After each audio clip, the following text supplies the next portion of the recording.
Bonjour et bienvenue Lisa dans mon atelier. Bienvenue dans Histoire d'artisan. Je suis Lisa Millet et je serai votre guide dans l'exploration de l'artisanat d'art. Histoire d'artisan est l'association qui sensibilise les entreprises au rôle majeur de l'artisan d'art dans l'innovation et accompagne les artisans d'art dans la valorisation de leurs recherches. Ce podcast est le reflet d'un univers merveilleux et riche avec lequel collabore Histoire d'artisan. Dans ce deuxième épisode avec Samuel Latour, artiste-sculpteur, nous parlons de voyage en Asie, d'apprentissage perpétuel et de double métier. Il nous raconte ses étapes de vie pour arriver à ce statut d'artiste et son processus créatif pour faire éclore ses idées et envies. Belle écoute! Merci beaucoup Samuel de m'accueillir dans ton atelier. Je suis ravie de te voir en vrai et qu'on puisse un peu parler de ton métier et de tes métiers parce que je sais que tu en as plusieurs. Ce qui fait une très bonne transition vers ma première question. Est-ce que tu peux nous raconter ton histoire s'il te plaît ? Alors, bien sûr, mon histoire d'artisan commence à peu près à l'âge de 16 ans, où je suis, après une première seconde générale, où je m'amusais pas trop, on va dire, j'ai choisi de faire l'école Boulle à Paris. Donc j'ai fait mon cycle lycée à l'école Boulle, c'est quelque chose qui est assez peu connu, mais en fait on peut rentrer en seconde à l'école Boulle, ce qui est d'ailleurs même un peu plus facile pour les admissions. Et donc au début de cette école, il y avait 3 jours où on visitait tous les ateliers de l'école, et au bout de ces 3 jours, on devait choisir un atelier, donc il définissait quand même une partie importante de notre vie. C'est un stress immense. C'était assez stressant, et donc on faisait le tour, on allait en sculpture sur bois, en ébénisterie, en tapisserie, bon, je crois qu'il y a une douzaine d'ateliers. Après, à la fin de ces 3 jours, on émettait un choix sur 3 ateliers, et moi, ne sachant pas non plus... Alors au début, j'étais allé un peu comme tout le monde pour l'ébénisterie, mais bon, en fait, j'ai découvert que c'était un univers que je connaissais quand même que très ponctuellement. Et donc, ne sachant pas trop, il y avait ce cours de tournage qui abordait plein de matériaux, qui abordait en fait plutôt un outil, une façon de penser que de faire des chaises ou des meubles ou de la tapisserie ou vraiment. Et donc, on pouvait avec cet outil-là aller un peu partout. Et donc ça m'a plu parce que j'étais pas décidé. Et donc j'ai choisi donc le tournage comme ça. Donc c'était un cours de tournage d'art, c'est un cours de Olivier Lebossé, donc qui a été mon prof pendant 5 ans. Et donc j'ai fait donc le cycle lycée jusqu'à la terminale, et après 2 ans avant ça s'appelait le DMA, maintenant c'est un DNMAID. Et donc les 3 premières années de lycée étaient plus axées sur un peu la reproduction du geste, de savoir-faire ancien. On refaisait des bougeoirs Louis XVI, des chandeliers Napoléon III. Enfin voilà, il y avait un peu ce truc très stylistique, peut-être un peu pesant avec le recul. Mais bon, quand même assez intéressant parce qu'on abordait plein de gestes très très rigoureux. Et puis les 2 ans de DMA qui eux étaient beaucoup plus axés sur la création. Donc à partir de savoir qu'on avait acquis, on allait vraiment vers des choses très très variées en création. Donc on avait un champ assez ouvert pour créer des objets, des objets pour jusqu'en DMA2, donc à la fin duquel on rendait un peu... alors chez les compagnons ça s'appelle le chef-d'œuvre, nous c'était quelque chose d'un peu plus créatif peut-être, mais qui allait chercher dans cette matière qui est le tournage, et avec tous les outils, et puis en fait on pouvait se balader aussi, aller en ciselure, aller en plein d'ateliers, travailler avec donc l'atelier de monture en bronze, aller en sculpture, aller en ciselure, et ça me permettait un peu d'ouvrir plein de choses. Et puis surtout on était mélangés dans les classes, donc ça créer une petite famille de tiens, j'ai un copain qui fait de la sculpture, une copine qui est menuisière en siège, voilà. Et donc ça nous permettait un peu de créer très très vite un réseau. On était mélangés aussi par niveau dans les ateliers, donc ça c'était extrêmement intéressant. Et après ça, donc je suis sorti de l'école. Là j'ai eu le petit choc du premier boulot où c'était bien l'école. Et maintenant, il faut manger. Et voilà, maintenant il faut manger, maintenant il faut payer un loyer, tout ça. Et donc là, j'ai travaillé, alors j'avais peut-être pas choisi le plus facile, j'ai travaillé dans des fonderies d'art, donc qui sont des environnements quand même assez difficiles, assez austères, c'est bruyant, ça fait beaucoup de poussière, c'est souvent dans des zones industrielles. C'est pas forcément très marrant, mais en fait, moi, ce qui m'intéressait, c'était d'articuler donc ce que j'avais eu comme formation, qui était plutôt une formation art and craft, qui allait sur l'objet, on va dire, donc de l'utilitaire. Et moi, j'avais vraiment cette envie de sculpture à partir de là, et je voulais articuler ma formation avec un travail en sculpture. Et donc là, dans ces fonderies-là, j'ai travaillé en tant que ciseleur et je faisais la sculpture des bronzes d'artistes. D'accord. Elle était où, cette fonderie ? J'en ai travaillé dans deux. Une qui est la fonderie Chapon, qui est à Bobigny, et la deuxième qui est donc Candide à Vitry-sur-Seine, donc c'est en région parisienne. Et les deux, elles existent toujours ? Les deux existent toujours à ma connaissance. Ok. Donc tu fais tes premières armes dans des fonderies. Ça a duré combien de temps ? Ça a duré à peu près 2 ans, 3 ans. Et à partir de ça, en fait, on a monté un projet avec ma compagne qu'on avait vraiment envie de faire. On voulait voyager, on voulait surtout aller voir un peu ailleurs comment notre travail, qui est très outillé, très fourni, on a besoin de matériel, il faut des fournisseurs pour chaque chose qui est très précis. On voulait voir comment ces métiers-là fonctionnaient ailleurs, dans des pays beaucoup plus pauvres, et où on pouvait justement apprendre avec eux plein de choses. Et donc c'est là qu'on a décidé, alors on a monté tout un projet avec un parcours qui n'a finalement pas été respecté, mais ça c'est un peu le propre du voyage. Et on a monté tout un projet pour aller en Asie, découvrir en fait, il y avait cette idée que l'Asie c'est ce qu'on appelle un peu les ateliers du monde, cet endroit en fait où tout se produit, mais finalement nous c'est pas notre point de vue sur l'atelier. L'atelier c'est pas une usine, c'est pas le lieu où on fait de la production en masse, c'est plutôt un endroit où il y a 2, 3, une personne qui travaillent et qui ont un médium, quelque chose, un matériau, des outils, enfin voilà, c'était quelque chose de beaucoup plus précis que ça. Et donc on avait cette idée d'aller voir ces métiers vernaculaires dans ces pays. Donc d'Asie du Sud, on est parti de Chine en passant par le Laos, le Cambodge, le Vietnam où on est resté assez longtemps, puis on a traversé d'autres pays pour atterrir à la fin au Népal. En fait, on a tout fait par voie de terre, sauf vraiment des tout petits trajets ponctuels qu'on ne pouvait pas faire par voie de terre. Mais tout le reste, on a fait par voie de terre et donc jusqu'au Népal. Chine, vous avez dû voir des beaux ateliers, non ? Chine, alors c'était assez bizarre parce qu'on a atterri à Hong Kong, donc déjà dans le sud de la Chine, où là on a plutôt fait un peu de tourisme parce que c'était notre première fois en Asie, enfin il y avait tout ça. Et après, petit à petit, on est remonté un peu, donc en passant jusqu'à Canton, Guangzhou, et en passant à Canton, on passe à Shenzhen. Donc là, c'est vraiment les ateliers du monde, c'est les usines à perte de vue qui produisent en fait pour toute la planète. Ouais. Et oui, on a vu très ponctuellement des ateliers, il y a beaucoup de choses, c'est très grand, c'est énorme, c'est immense, c'est vraiment un pays à perte de vue, et peut-être que là c'était plutôt le moment où nous on avait envie de découvrir des paysages, des traditions, de la gastronomie, enfin plein de choses autres que nos métiers. C'est un peu plus tard que ça nous est revenu parce qu'on a eu marre du tourisme, enfin quelque chose d'assez organisé dans ces pays-là et donc des fois un peu pesant. Et donc on a trouvé, quand on est arrivé au Cambodge, quelqu'un qui était forgeron, qui faisait des couteaux d'une ethnie, l'ethnie Bunong, dans l'ouest du Cambodge. Et ce monsieur nous a un peu remis dans cette chose-là.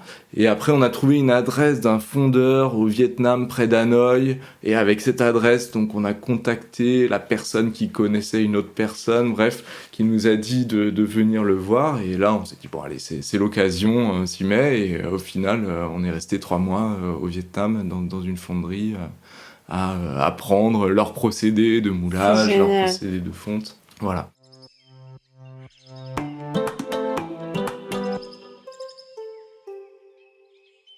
Et comment tu les trouves, ces ateliers ? Parce qu'en vrai, j'avoue que pourtant, j'adore voyager et découvrir des ateliers. Mais c'est vrai qu'à l'étranger, ça m'est jamais venu à l'idée de me dire tu vas chercher des ateliers d'artisans. Alors il y a des choses qui sont dans des guides, mais souvent c'est un peu des attrape-touristes. Ouais.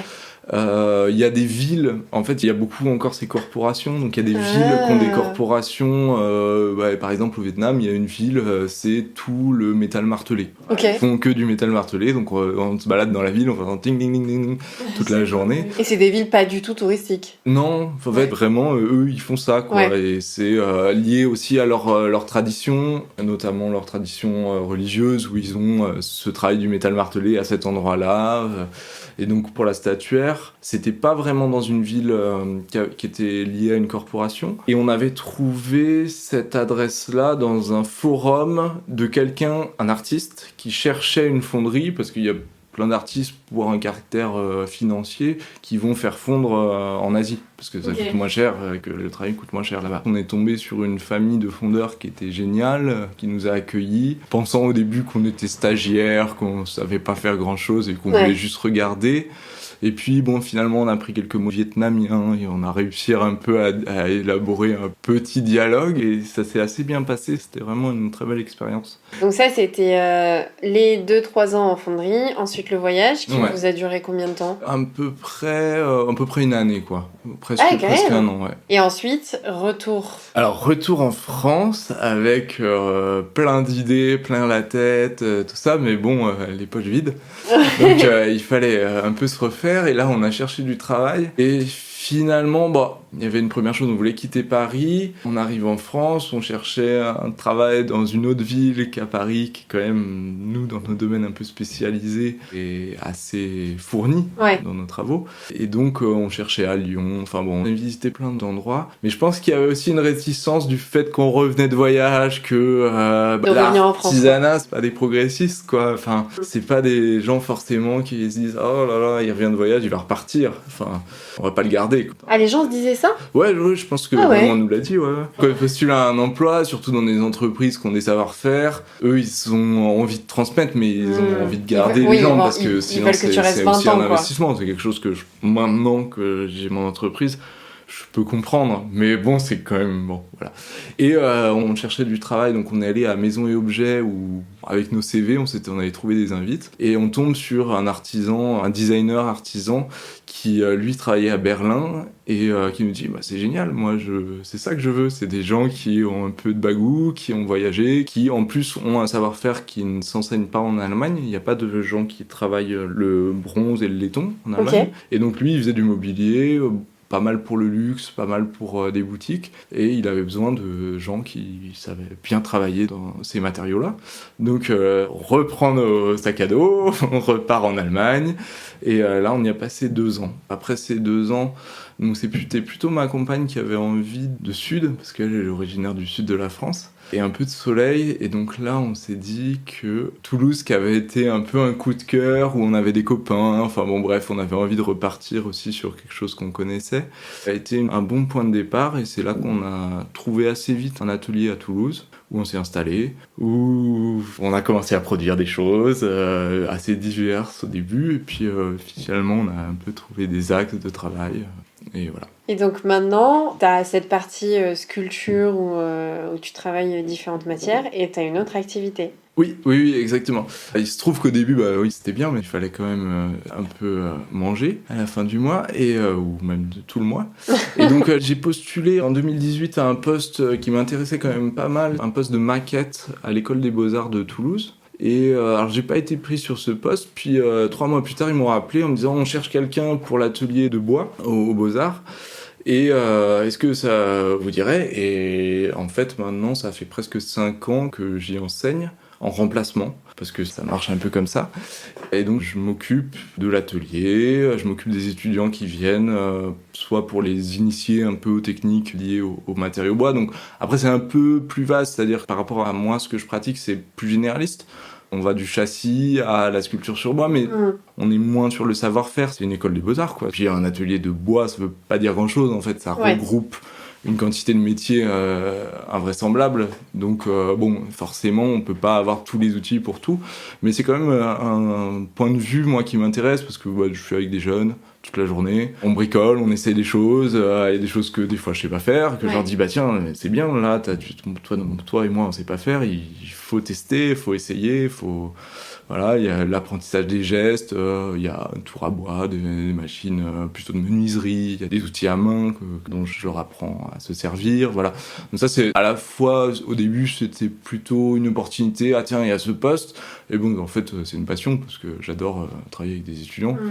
C'est hyper agréable, et puis en plus, on est sur des thématiques très contemporaines, puis eux, ils sont traversés par plein de choses que moi j'avais pas à l'école, par exemple des questions d'écologie, des questions d'économie de matériaux, voilà, leur planète va changer, et la nôtre aussi, mais eux particulièrement. Donc c'est très intéressant d'être avec eux. Et tu fais ça combien de fois par semaine ? Alors c'est 20 heures par semaine, donc c'est la moitié de mon temps. C'est Ok. vraiment, ça me coupe ma semaine en deux. C'est 20 heures, alors j'ai une semaine où j'ai 2 jours, une semaine où j'ai 3 jours. Ça fait quand même des grosses semaines, quoi, en plus de la sculpture, de ma pratique. Ça m'a toujours fasciné, les beaux-arts. Je me suis toujours demandé ce qu'on apprenait dans ces écoles-là. Alors c'est un enseignement qui est assez libre, c'est-à-dire que ça demande aux étudiants d'arriver quand même avec une maturité. Ok. Et c'est-à-dire qu'ils sont dans le supérieur, donc ils arrivent et ils ont déjà une intention. Alors on essaye de leur faire affirmer cette intention. Donc ça peut paraître un peu flou, des fois, vu de l'extérieur, mais en fait c'est très précis. On prend quelqu'un qui a une envie, quelque chose, on l'aide à l'exprimer, on l'aide à la matérialiser, on essaie de l'amener vers ce qu'il a envie d'être, quoi. Et avec plein de détours, évidemment, parce que tout n'est pas fluide. C'est une pédagogie qui, quand même, est assez libre et assez basée sur l'envie étudiante, quoi. Ils ont des cours obligatoires. Oui. Alors il y a un premier cycle, donc licence en fait, et un deuxième cycle master. Le cycle master est vraiment dans, on les prend parce qu'ils ont un projet affirmé et que on va pouvoir les amener au diplôme. Le cycle licence, lui, est plus cadré, c'est-à-dire on est quand même plus derrière eux. Ils ont des sujets, ils ont des cours en second cycle, mais là ils ont des cours précis avec un sujet auquel ils doivent répondre. Et bon, des fois ça s'écarte un peu de ce qu'ils savent ou veulent faire. Eh ben, tu viens d'éclairer ma lanterne sur le parcours. Je pense que j'avais beaucoup d'idées reçues sur ce sujet, sur le parcours des beaux-arts. Et lesquels ? En fait, je me posais la question de me dire, mais les beaux-arts, t'apprends à des gens à être artistes, alors que pour moi, justement, ce côté artistique, il est intrinsèque à toi. C'est, est-ce que t'as des choses à raconter ? Je visualisais pas trop comment on pouvait avoir des cours pour t'inventer des choses à raconter. Tu vois ce que je veux dire ? Oui, c'est vrai. C'est très réducteur.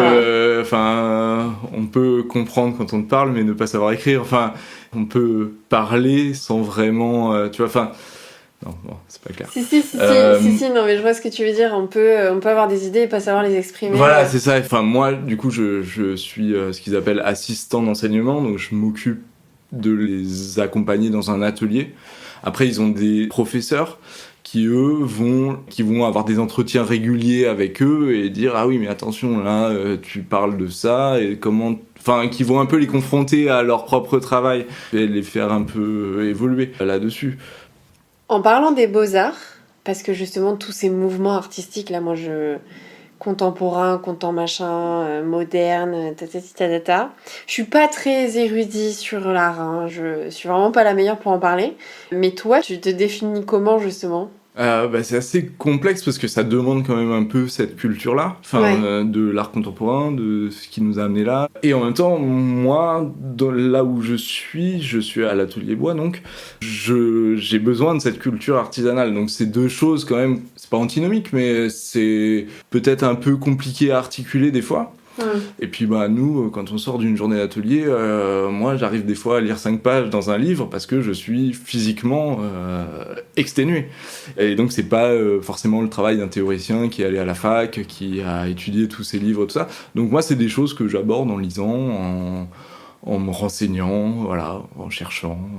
En faisant des visites, j'imagine. Oui, voilà, en allant voir des expos, il y a plein de moyens d'y arriver. Après, moi j'ai un point de vue assez, instinctif sur l'art. Il y a des choses avec lesquelles j'accroche, avec lesquelles j'ai des atomes crochus, et d'autres, j'y suis assez imperméable.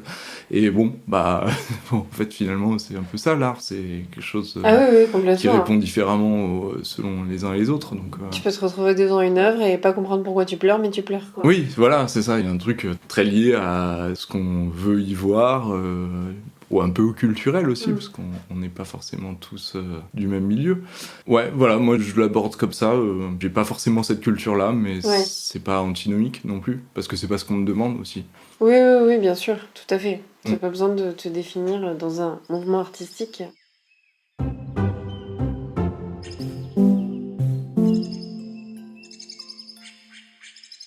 Alors moi, je me posais la question de savoir quel est ton rapport à je vais l'appeler clientèle, mais comment tu travailles avec autrui? Est-ce que tu as défini des sculptures et donc un peu ton pattern artistique?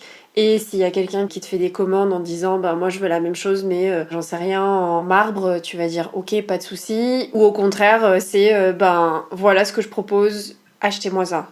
Alors c'est un petit peu entre les deux, mais quand même plutôt sur la deuxième partie de ta question. Effectivement, moi je travaille à des choses peut-être un peu de manière sérielle, où je reproduis ce que tu appelais le pattern. Mais effectivement, ouais, j'aime mieux travailler une sculpture, la trouver à mon goût, plutôt que de travailler un peu, entre guillemets, sous contrainte. Enfin, c'est pas tellement la question de la contrainte, c'est plus que j'arrive dans des processus techniques assez précis et des fois, on me demande une sculpture de 2 mètres en bois et ça, je peux pas le faire, par exemple. Donc ça m'est arrivé d'avoir ces demandes-là, d'être embêté en me disant non mais là, je rate une affaire et ça va pas se faire et puis après ils vont plus me rappeler. Et en fait, c'est pas très grave parce que j'aurais pas vraiment pu le faire. Et donc des fois je me creuse la tête comme ça quand j'ai des demandes comme ça et finalement c'est toujours assez complexe. Enfin j'ai souvent des demandes d'ailleurs d'archi pour quelque chose de très grand, pas très cher. Et c'est mais est-ce qu'on peut avoir ça pour en gros pas en bronze mais en bois? Et en fait, non, parce que le processus du bronze, il implique que je puisse faire un modèle en plâtre, par exemple, donc avec une matière pas très chère, de pouvoir la mouler et de faire une reproduction en bronze. Donc ça me permet ça. Après, du coup, en bois, faudrait des quantités, faut aller chez le sieur, trouver le bois qui il y a 5 ans a été coupé dans la bonne dimension pour le fabriquer en bois, une sculpture de 2 mètres par exemple, et c'est beaucoup trop complexe pour moi, et en fait je préfère beaucoup plus vraiment créer quelque chose qui me donne envie. Et en fait c'est un peu difficile aussi, quelqu'un qui viendrait me voir qui me dit je veux une sculpture comme ci comme ça, moi sans la réaliser je vais la faire, mais est-ce que la personne m'aura payé ou est-ce que ça va lui plaire à la fin? Donc un jour on m'a demandé ma sculpture en table basse pour une chambre quoi. Ouais. Enfin pas une table basse, une table de chevet, et du coup j'étais un peu embêté parce que pour moi ça a statut de sculpture. Alors, à partir du moment où ça devient une table basse, c'était dur pour moi parce que c'était presque un peu déprécier mon travail pour que ça devienne un objet utilitaire, ce qui est pas dépressif,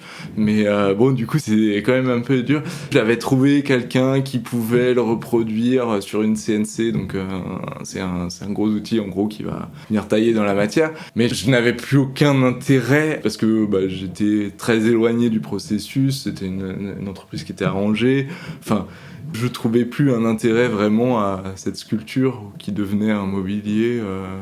On reproduisait une forme, pas forcément l'idée, pas forcément le moyen de création, et du coup il y avait aucune intervention de ma part quoi. J'étais un peu le dessinateur mais sans vraiment être c'était pas aussi non plus ce que j'avais envie de faire. On n'a pas expliqué un peu ton processus créatif. On peut peut-être revenir sur justement quel est-il, comment toi tu crées, quelles sont tes étapes, qu'est-ce qui t'inspire, pourquoi une forme et pas une autre, pourquoi à tel endroit t'as décidé de retirer de la matière et pas à tel autre. Alors moi je commence à travailler un projet par le geste. Donc je m'approprie un geste, on en parlait tout à l'heure, d'un geste plastique, qui moi me semble être un geste plastique, mais en fait souvent qui est de l'artisanat d'art, un geste artisanat d'art, donc ça peut être la ciselure, le tournage, donc ça c'est des gestes que j'ai appris à l'école. Là dernièrement je travaille avec du traînage, je travaille aussi avec du moulage, ça c'est des choses que j'ai appris un peu en autodidacte. Donc ça c'est mon point de départ, on va dire, de ce geste. Souvent c'est un espèce de métier un peu reculé que pas grand monde ne connaît. Parce qu'en fait, j'aime bien extraire de ces métiers-là quelque chose qui est vraiment plastique et qui me semble être un geste un peu fondateur de quelque chose de plastique. Donc le tournage, c'est clairement, on part d'un carré ou d'une bille de bois qu'on va couper, qu'on va mettre dans le tour, on passe du carré au rond, et puis après je déforme un peu ce tournage en travaillant de manière excentrique, où la pièce va tourner, donc pas sur son axe originel, mais sur un autre axe qu'on choisit. Et là, En fait, mon idée, c'est que la sculpture, c'est un travail assez long. Donc j'aime bien lui donner un petit fil conducteur avant de la commencer. Donc je travaillais beaucoup en dessin, où là, c'était une question de geste et un peu de calligraphie. Et il y avait cette idée de trouver un point de départ en motif à appliquer sur la sculpture. Donc c'est ce que j'ai fait sur mes sculptures un peu totem. Et à partir de ce travail en dessin, après c'est un entremêlement de plein de choses, quoi. Il y a je vais décider d'intervenir à tel endroit, ou je vais décider de très très peu intervenir sur ce cylindre et d'avoir juste 3 interventions, mais avec des espacements qui fait qu'on a des blocs. C'est plutôt quelque chose d'assez intuitif au moment du tournage. Après, il y a d'autres projets que je prends complètement d'une autre manière, où je fais des recherches, où je teste sur du plâtre, et tiens, ce plâtre, pourquoi il ne deviendrait pas du bronze ? Et ce bronze, mais là, il aurait fallu faire de la texture, donc je vais ciseler à cet endroit-là. Et puis là, il y a quelque chose qui se passe sur l'arête, tiens, je vais la polir, et là, ça va pas être poli sur le côté, et là, il y aura de la texture, et là, pour que ça soit équilibré, je vais pas regarder de la même façon, je vais voir quand je vais mettre ces disques les uns par rapport aux autres, à ce que d'un point de vue de la sculpture, on ait quelque chose de différent de l'autre, qu'on ait une sensation, une approche de l'objet. Alors tout au début de tout ça, il aurait fallu dire que je travaille de la sculpture abstraite. Ouais. Et pourquoi ? Parce que pour moi, c'est un espace assez infini de création, ça c'est un peu impensif, mais surtout que chacun dans le public peut vraiment regarder différemment et avoir un retour différent sur les choses. L'année dernière, je faisais une expo à Bozoul en Aveyron et je présentais une sorte de toupie tournée dans un tournage très régulier. Et il y a quelqu'un qui me dit ça me rappelle des balustres que j'avais. Il y a quelqu'un qui me disait que dans les courbes il y avait plutôt quelque chose d'oriental. Et en fait j'aimais bien l'idée que chacun puisse y voir quelque chose de son histoire. Et je trouve que dans la sculpture abstraite en général, on a cette chose-là. On s'approprie un peu le sentiment, on se fait sa propre histoire de l'objet. Et j'aime pas trop en dire plus en fait sur l'objet, sinon ça l'englobe déjà dans une réalité qui est la mienne et qui est pas forcément très intéressante, enfin moins intéressante que l'image qu'on peut s'en faire. Non mais je comprends très bien.